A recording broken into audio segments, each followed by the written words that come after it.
इद्दत वफ़ात की इब्तिदा किस वक्त से होगी? चुनांचे इद्दत वफ़ात शौहर के इंतकाल के फ़ौरन बाद शुरू हो जाती है।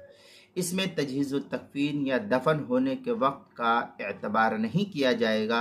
मसलन शौहर 12 बजे इंतकाल हुआ या 10 बजे या 8 बजे इंतकाल हुआ तो औरत की इद्दत वफ़ात इसी 8 ही बजे से शुरू हो जाएगी। अब ये नहीं कि शौहर को दफनाया गया रात में या असर के बाद तो अब असर के बाद से इद्दत वफ़ात शुरू होगी, ऐसा नहीं है। 8 बजे उसका इंतकाल हुआ तो 8 ही बजे से उसकी इद्दत जो है शुरू हो जाएगी।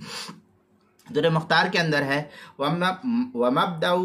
मबदउल इद्दा बाद तलाक व बादल मौत अलल फौर। ये दुर्र मुख्तार किताब तलाक बाबुल इद्दा मतलब फी वतिल मुअतद्दत बिशुबहा, जिल्द नंबर 3 सफ़ा नंबर 520, जो दारुल फ़िक्र बैरूत का छपा हुआ नुस्खा उसके अंदर, जो ज़करिया बुक डिपो देवबंद का हिंदी नुस्खा फतावा शामी का उसकी 5वीं सफ़ा 202, फतावा हिदाया किताब तलाक बाबुल इद्दा जिल्द नंबर 2 सफ़ा नंबर 425, फतावा काजी खान में है अलमरअ इदा बलगहा तलाक़ु ज़ौजिहा अलगाइब और मौतहु तुअतबरु इद्दतुहा मिन वक़्तिल मौत। इस तरीके की इबारत जो फतावा काजी खान जो फतावा हिंदिया के हाशिए पर है उसकी पहली जो सफ़ा 552, जो ज़करिया बुक डिपो देवबंद का हिंदी नुस्खा उसके अंदर किताबुल मसाइल 5वीं जो सफ़ा 384 पर भी इसको नकल किया गया है।